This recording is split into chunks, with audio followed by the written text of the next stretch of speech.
Good day and good evening sa mga listeners ng aming programa.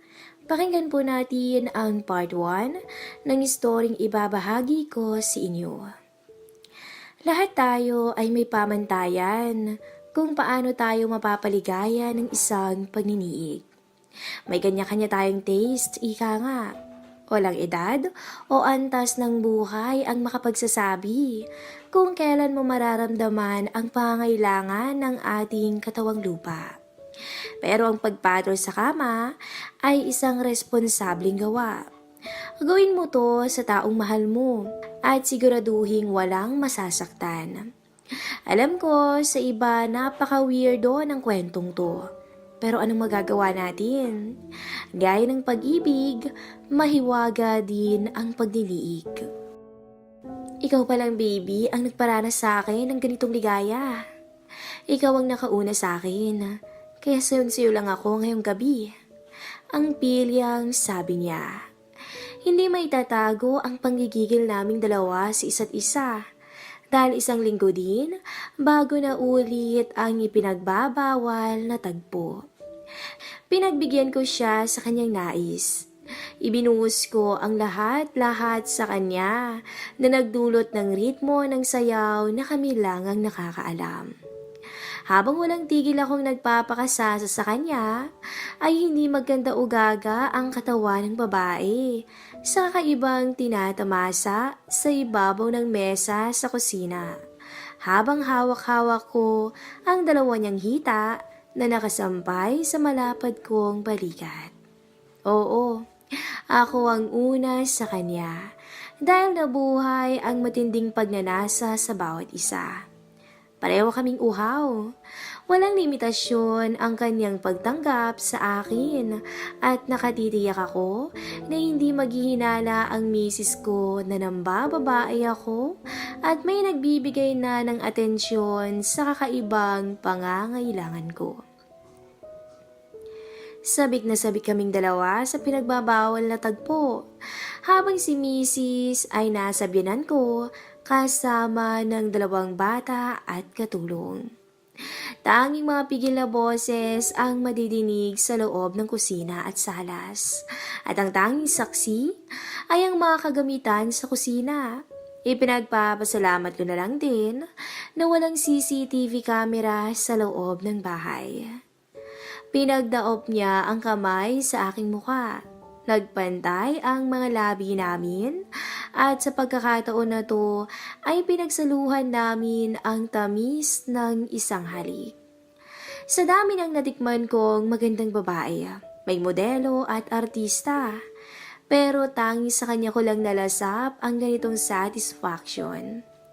Minsan nga nawiwirduhan na ako sa aking sarili at sa kakaibang taste ko ngayon. Siguro nga masarap ang bawal. May kasamang challenge at iba yung kapilyuhan. At isa pa, kakaibang adventure. O dahil pinanday na ng panahon ang kanyang katawan at nararapat ng pitasin ng isang matipunong barakong tulad ko. Alam mo, ikaw ang hinahanap ko kahit kasalo ko sa kama ang maganda kong asawa. Ikaw ang naiisip ko. Bulong ko sa kanya. Ako rin, Matt. Baliw na ako sa'yo. Nakaka-addict ka. Ang kagapuhan mo at lahat sa'yo ay perpekto.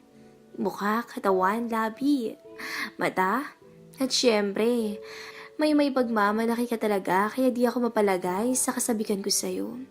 At gabi-gabi kong hinahanap yung ginagawa mo sa akin. Simula nung nakuha mo ako sa garahe. At simula nun, naging pilya na ako, Matt. Sa unang pagkakataon, natuto akong lumandi at magmakaawa para patulan mo akong muli. Binuhay mo ang natutulog kong pagkatao, baby. Bulong niya sa akin.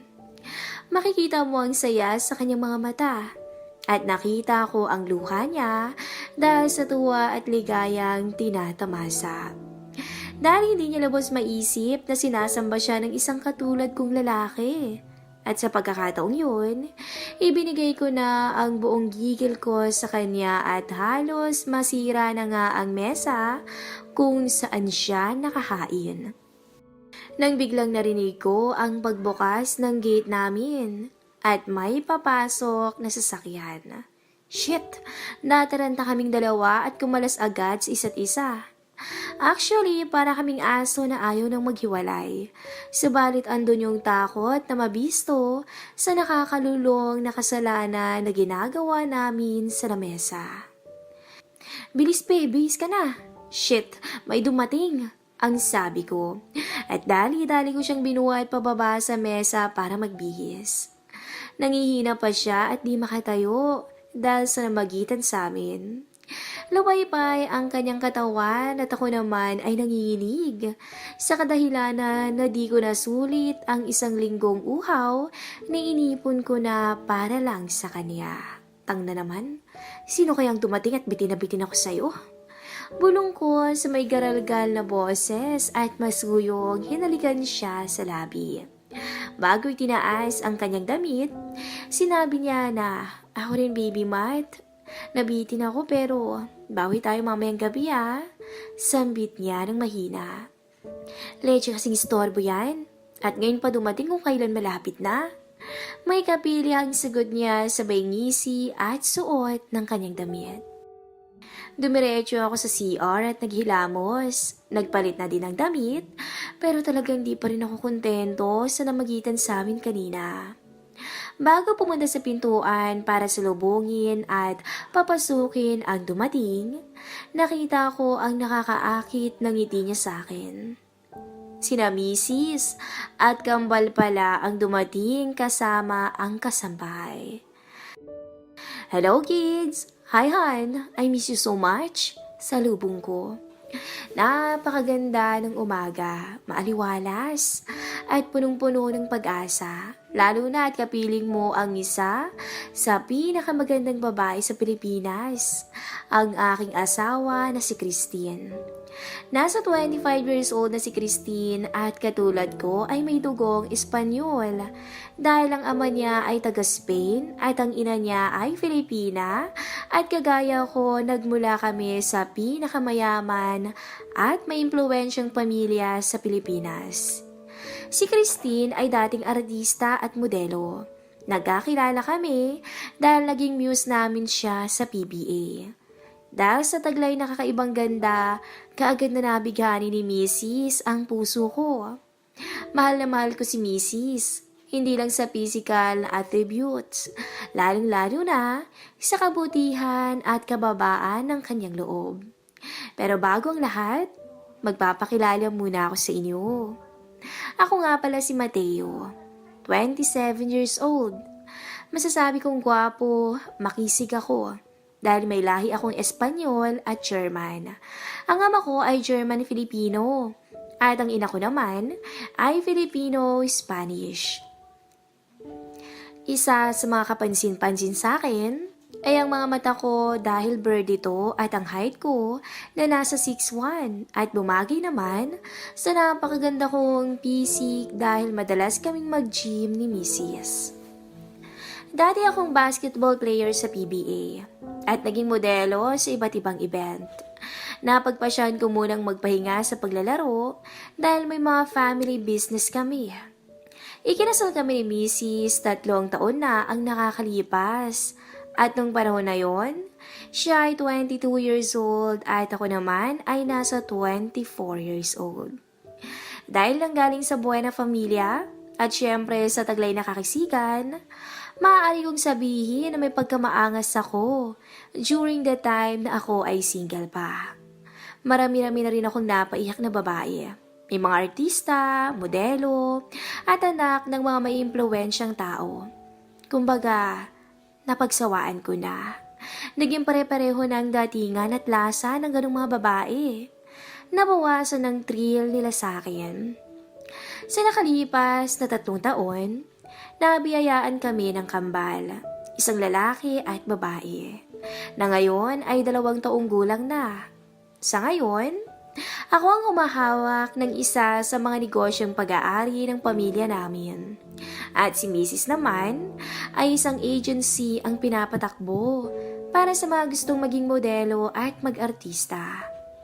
Kung iniisip ninyo kung paano ang aming kambal, Napagkasunduan namin ni Mrs. na si Manang Tire ang kuhanin namin na siyang nag-aalaga din kay Mrs.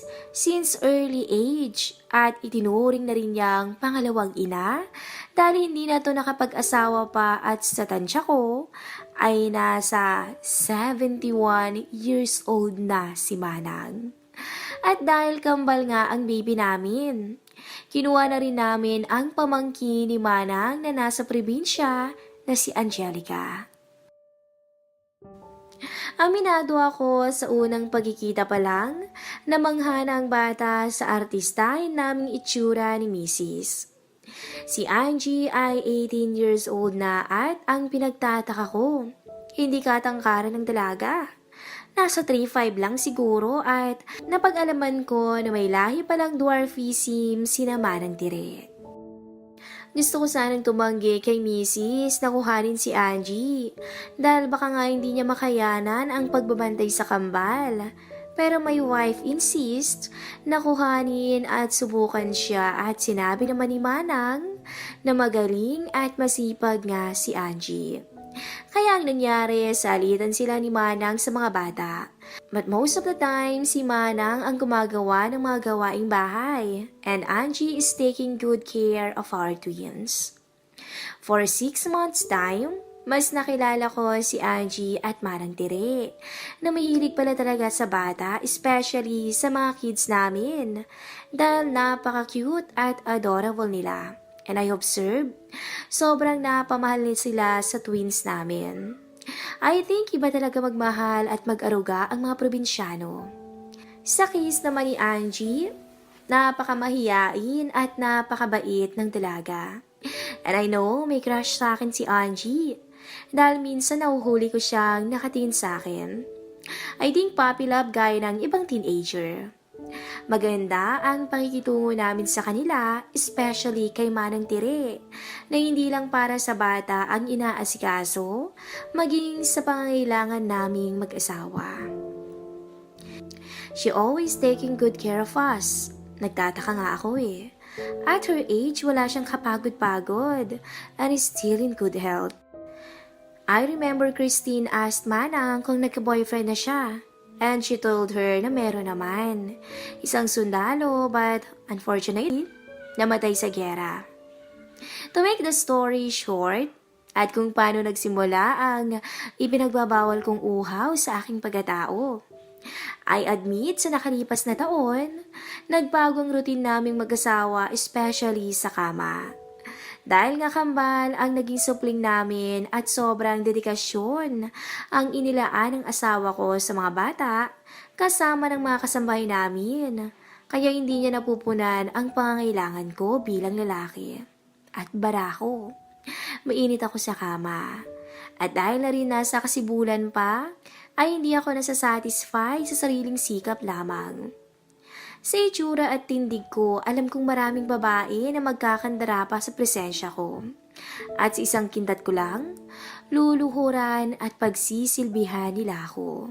Pero gaya ng ibang lalaki, napaka-loyal ko sa asawa ko. Dahil kapag nagloko ako, alam ko ang kakahinatnan. Ako ang mawawalan in the end. Paminsan-minsan napagbibigyan ako ni Mrs. pero yung thrill at init ay kulang dahil pagod siya sa mga bata at sa kanyang trabaho. Kulang sa satisfaction at bilang lalaki, kailangang mapunan yun. Kailangan ng katawan ko ang thrill at kakaibang kiliti at tatatak sa imahinasyon ko katulad ng ginagawa namin dati ni Mrs. Sa totoo lang, nung panahon na wala pa kaming anak, aminado akong agresibo sa kama si Mrs. At walang pakundangan kung pinagsasawa ang mga mata ko at labi sa kanya mula ulo hanggang paa. Napaka-perpekto at nakakatakam si Mrs. dahil nga modelo at maalaga sa sarili. Isa pang kinakatakutan ko kung titikiman ako ng ibang babae, madaling malalaman ni Mrs. yun dahil isa sila sa maimpluwensyang pamilya, kaya medyo off-limit ako sa ibang putahe. At gaya ng sinabi ko, napagsawaan ko na ang mga elite na babae. Pero isang araw, May nagbago o may nagpabago sa takbo ng buhay ko. Isang mapangahas at kakaibang kiliti sa pagkatao ko ang nangyari. Naatik ako sa amoy. At kung paano niya tanggapin ng buo ang akin. Nadigay ni Mrs. na hindi kaya dahil aaminin kong may maipagmamalaki talaga ako.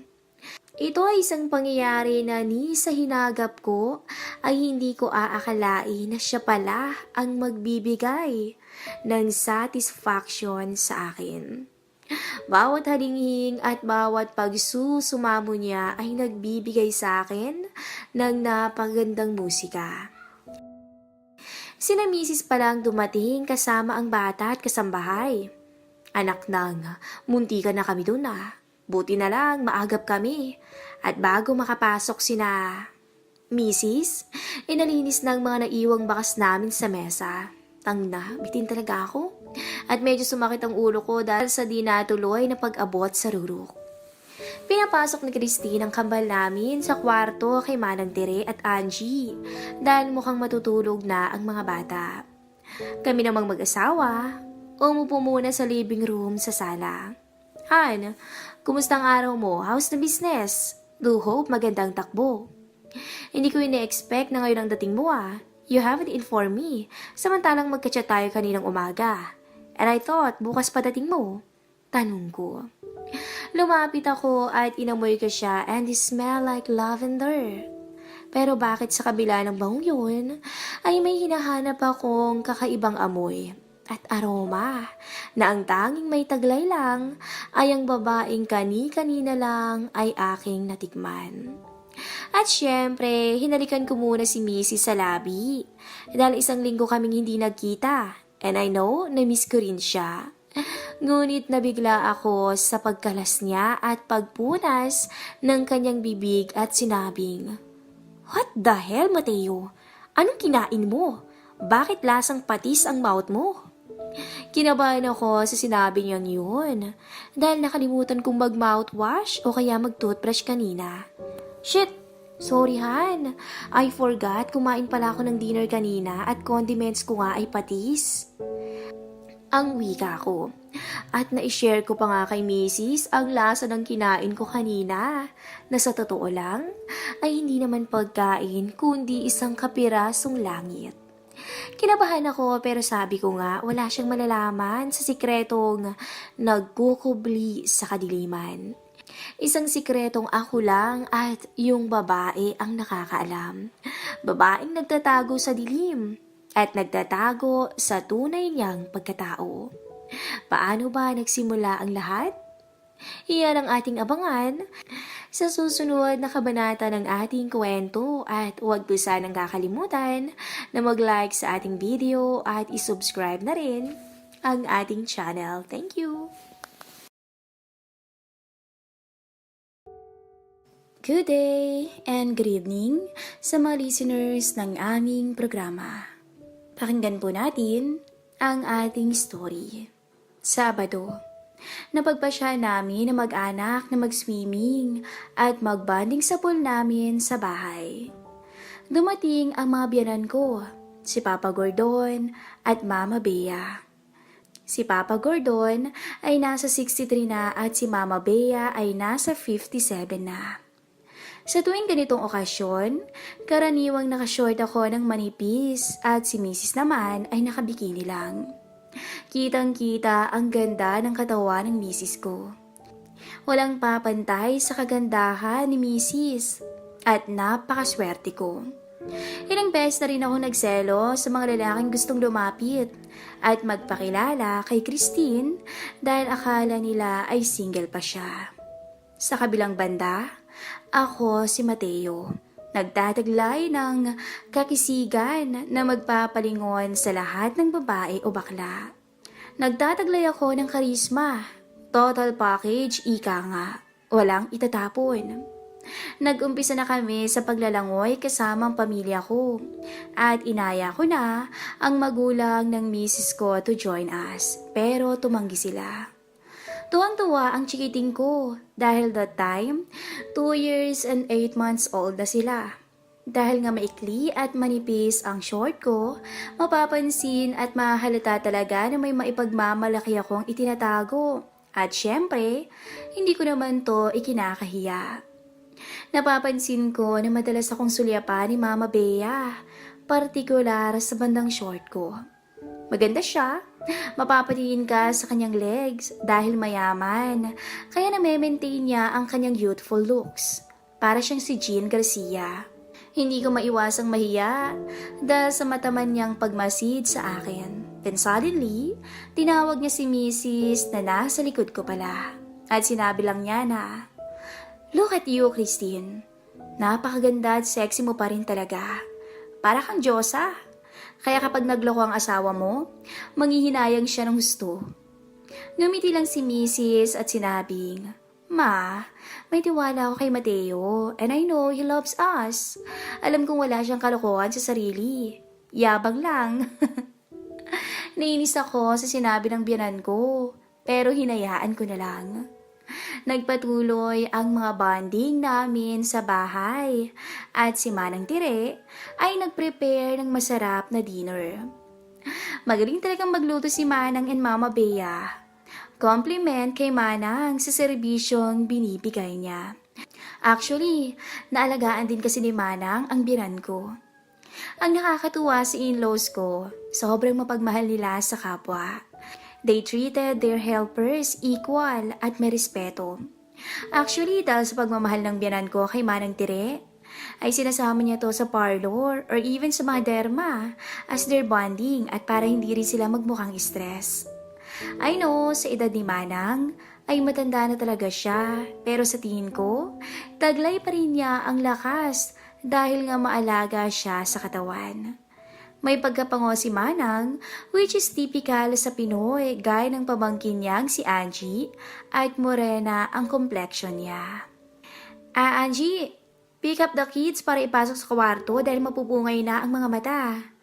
Nalbit-bit ko ang bunso at karga ko siya, hindi maiwasan na magdikit ang braso ko at ang malambot na hinaharap niya dahil iaakyat na sila sa kwarto. Nag-blush si Angie dahil sa nangyari. Crush niya talaga ako at hindi ko matanggal sa isip ko ang aksidenteng pagdikit sa harapan niya. Alam naman niya kung gaano ako kauhaw sa babae. Sa taas ni Angie na 3 feet up, para siyang unano sa paningin ko. Malalapad ang pinakataas ng kanyang legs na may pagkasakang. Makinis ang kayumangging balat niya. Laging nakatirintas ang buhok na akala mo si Pocahontas. Ang isang katulad pala ni Angie ay may malakas na resistensya. Nakakaya niyang magbuhat ng mga mabibigat Shit, ano ba naman itong nasa isip kong kalokohan? Bata pa si Angie, and she's not your type, at out of league yan, sa isip ko. Si Manang Tirena ang nagugas ng mga pinggan, dahil si Angie ang nasa taas to take care sa twins namin. Kahit na medyo may edad na si Manang, she can still do everything sa bahay at sa bata. To check kung kumusta na ang mga bata, umakyat ako at binuksan ko ang kwarto nila. Napakatahimik na, and I know tulog na ang kambal namin. Lumapit ako to check, then nakita ko si Angie na nakatulog din sa carpeted na sahig, wearing her yaya gown. Napalunok ako sa aking nakita. Nakalilis ang kanyang damit, at kitang-kita ko ang manipis at pula niyang pangilalim na suot. Grabe, napakakinis niya pala. Malinis at nakakagigil. Walang makikitang itim sa kanyang kasulok-sulukan. May tinatago rin palang masarap na putahe ang batang to. Sa isip-isip ko. Actually, 17 years old siya nung pumasok sa amin. And now, she's 18 at kaka-birthday lang niya last month. Biglang nag-alab ang aking pakiramdam sa nakita. Natural lang ang reaksyon ko bilang lalaki sa nakikita ko. Pero ganun pa man, tinamaan ako ng hiya sa sarili ko. Then nakita kong napamulagat at nabigla siya. "Andito ako to check the kids," ang sabi ko. Okay kuya. Nakatulog sila eh. Bababa na rin po ako. Sabay ngiti niya at lumabas na ako. Shit, pulang-pula ako nung oras na yun. Samantala, inaya ko ang wife ko dahil gusto kong magkape pero tumanggi siya dahil nakikipagkwentuhan pa siya sa mga biyanan ko. Habang naroon ako, dala ang kape ko, napansin kong may dalawang mata na matama na nakatingin sa akin. And I was surprised sa nakita ko sa dulo at tagong halaman ng bahay. Nakita ko siyang nakasuot ng maikling damit. At nakilala ko siya kung sino dahil sa suot niya. Nawiwirduhan ako kung ano ginagawa niya. Then nabigla ako sa sumunod niyang ginawa at ito ang nagpayanig ng katawan ko. Sinusubukan niya akong akitin. Natulala ako because it was unexpected at hindi ko maiisip na magagawa niya to. Pagkatulala at pandidiri ang naramdaman ko sa una. Pero unti-unti, parang may namumuong kiliti sa aking pagkatao. She's doing something na hindi ko lubusang maisip na magagawa niya. Nagsusumikap siya mag-isa at patuloy akong inaakit. Pakiwari ko wala siyang panloob at kitang-kita ko na talaga ang pintuan ng kanyang langit. Hindi ko alam kung tatakbo ba ako o lalapitan siya at sisigawan sa ginagawa niya. Pero I prefer na manahimik na lang. Dahil ayaw ko ng iskandalo at parang nakakaramdam din ako ng uhaw. Dahil nga siguro kulang ako sa pagniniig. At syempre, naalala ko ang nangyari kanina at ito ay masasabing bagong adventure. Nagpa siya kung pumasok sa loob ng bahay at iniwan siya ron.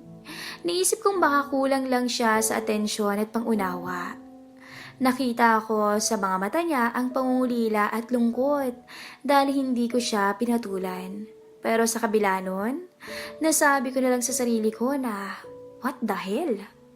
Isang revelasyon ang nabunyag ngayong gabi. I mean, bakit? Nagtatakang naisip ko. Pero sa kabila ng pagkabigla, ay may isang emosyon na nabubuhay sa pagkatao ko. Natikman ang bawal na prutas. Kahit alam ko nakakadiri at makakapagpababa ng antas ng pagkatao ko. Merong something sa akin na parang gusto kong subukan at gawin. Kinagabihan, nahirapan ako makatulog sa nakita ko. Bumabalik sa aking isip ang babae sa dilim na sinubukan akong akitin. Nagpa siya akong lumabas para magpahangin at bago bumaba, nakita kong masarap na ang tulog ni Mrs. at ng kambal. 2 a.m. na nang lumabas ako and by the way, nagpa siya ang aking mga biyanan na dito matulog sa bahay at ito pa ang nagpadagdag ng aking pangamba. Pumunta ako malapit sa swimming pool at nagpahangin. Nakasuot ako ng sando and boxer shorts that time.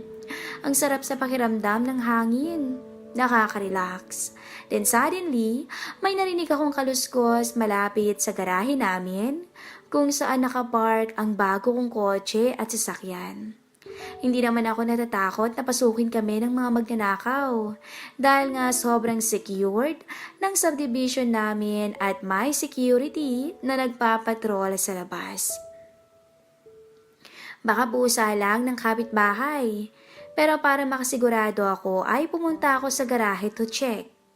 Nang makarating ako roon, chinek ko ang mga sasakyan and I wonder kung sino ang pumunta doon at parang wala naman. So I decided na bumalik na sa patio. Patalikod na ako para bumalik nang bigla ko na naman siyang nakita. Nakasuot siya ng manipis na damit na animoy nasa kasibulan pa siya at walang pang ilalim na suot. Maaninag mo ang kanyang mga tinatago sa sarili, sa liwanag na nagmumula sa halaman. Dahil sa berde at pulang ilaw, nagmukha siyang bayaran sa lokal na beer house. Nagulat ako at parang nakagat ko ang dila ko sa nakita. Wala akong masabi. Magandang umaga, Matt. Piling sabi niya and nobody calls me like that kundi siya lang. Alam kong nakakahiya at nabigla ka. dahil di mo lubusang maisip na gagawin ko to. Simula nung makita kita, ibang damdamin ang nabuhay sa akin. Nananabik at natatakam ako sa'yo, sa mga mamasal mong braso at mapupungay mong mata. Natutokso ako sa bawat araw na may pagkakataong makita ka. Kapag nasa swimming pool ka at basa ang iyong katawan, nakakagigil kang pagmasdan. Sa bawat pagtulog at pagpikit ko, ikaw ang kaulayaw ko. Hindi ko mapigilan, pero nung una natatakot ako. Nagpipigil ako dahil bawal, dahil hindi dapat, at alam kong mapapahiya ako. Sino ba naman ako para pagbigyan mo? Pero sa bawat araw, sa bawat pagkakataon na nakikita kita, lalong lumalaki ang paghanga ko sa'yo. Kaya nagdesisyon ako na subukan at ihain ang aking sarili sa'yo. Kung hindi ngayon, kailan pa?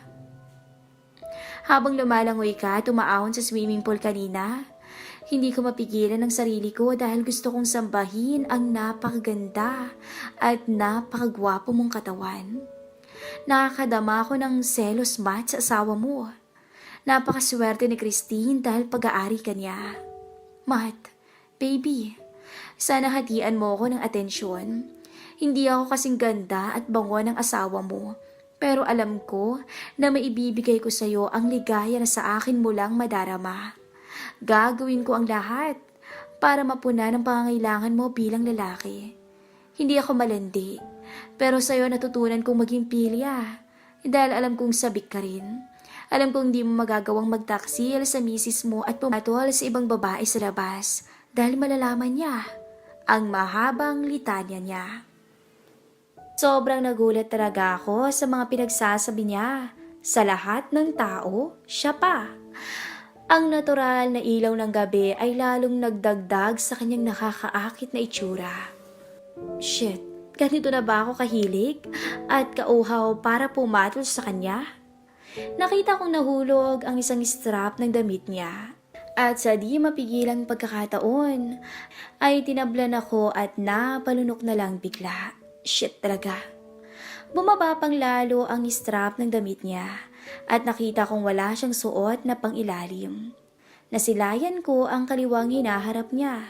Then suddenly, binaba niya ang damit niya sa kanyang bewang at ngayon, bumungad sa akin ang buong harapan niya.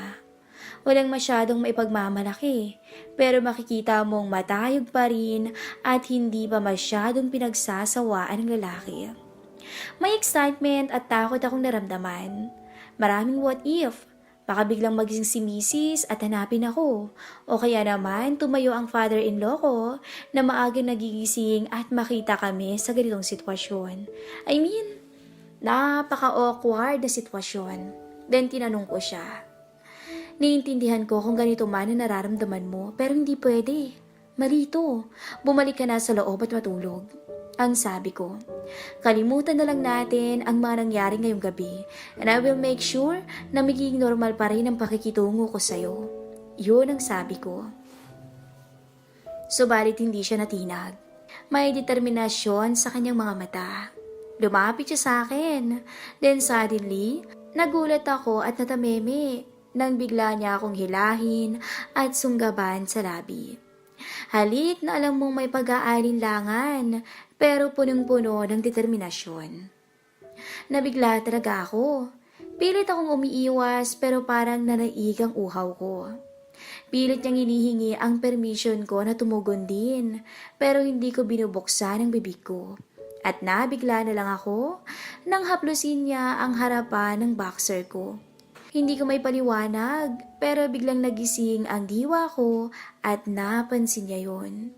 Hinila niya ang ulo ko kahit mas matangkad ako sa kanya para mabigyan ng balanse ang pagkakatayo niya at makuha niya ang tamang pagkakadikit ng aming mga labi. Maya-maya ay bumulong siya sa akin. Doon tayo sa bago mong sasakyan, Matt. Ang sabi niya. May pag-atubili sa isip ko pero dahil nadala na ako sa sitwasyon kaya napatango na lang ako. Matt, dalhin mo ako sa sasakyan mo. Sige na, baby. pitasin mo ako dun. Sambit pa niya sabay halik ulit sa akin, kaya naman napahipnotismo at napasunod niya ako sa kanyang nais. Kinuha ko ang susi na may pagmamadali dahil baka mawala siya sa paningin ko. Sa safe vault sa garage ko kinuha. Then I open my BMW. Binuksan ko to. Umupo siya sa likod ng pahalang at hinila ako. Napasubsob ang machong katawan sa kanya at muling nagdikit ang aming mga labi. Walang katapusang palitan ang ginawa namin. Daig pa niya ang asawa ko. Sa puntong yun ay handa na akong ibigay ang gusto niya. Parang robot ang mga kamay ko na kusang humaplos sa kanya kung saan-saan. Natangay na talaga ako. Hindi na ako makapag-isip kung ano ang tama at mali. Hindi ko na makontrol ang sarili ko na pumatol sa iba. Nakakadagdag pa ng excitement ang patago at palihim, kaya lalo akong ginanahan. Matt, handa na ako. Salamat at tinupad mo ang matagal ko nang pinapangarap. Iyong iyo na ako, baby. Sambit niya. Kakaiba ang kiliting dulot sa akin ng mga naririnig ko at pakiramdam ko ay para akong napapadpad sa kawalan. Tumango ako at nakita kong napapaluha siya dahil nakita ko ang tagumpay sa kanyang muka.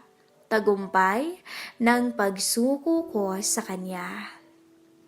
Ako si Mateo na napakagwapo at napakaangas. May magandang misis. Pero napasuko niya lang sa isang iglap. Simula ngayon akin ka na. Ako lang ang magpapakasasa sa'yo, babe. Dagdag pa niya.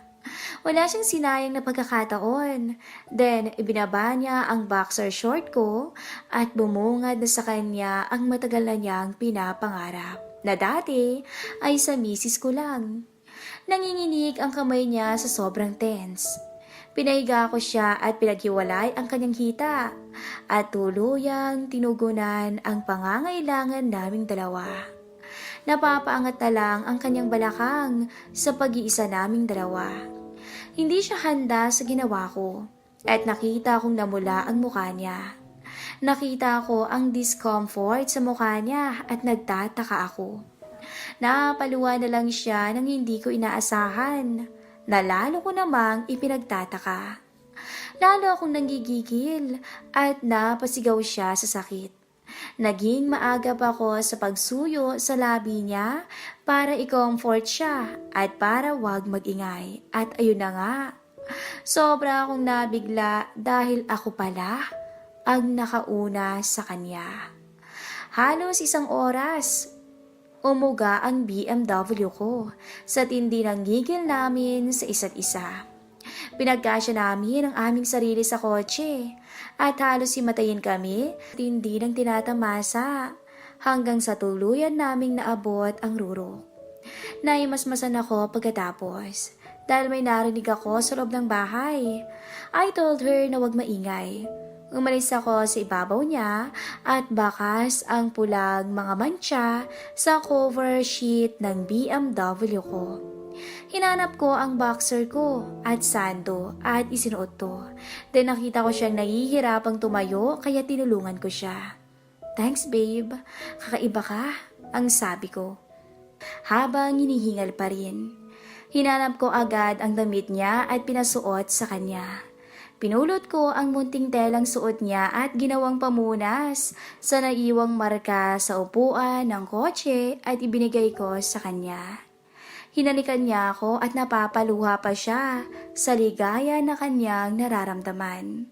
Tumayo siya at nawawalan siya ng balanse dahil ramdam niya pa rin ang sakit. Pero kitang-kita naman ang kislap sa mga mata niya. Bumulong siya sa akin. Akin ka na ngayon, Matt. Sa'yo ako at ikaw ay akin. Napatango na lamang ako. Abangan po ang next episode ng ating story.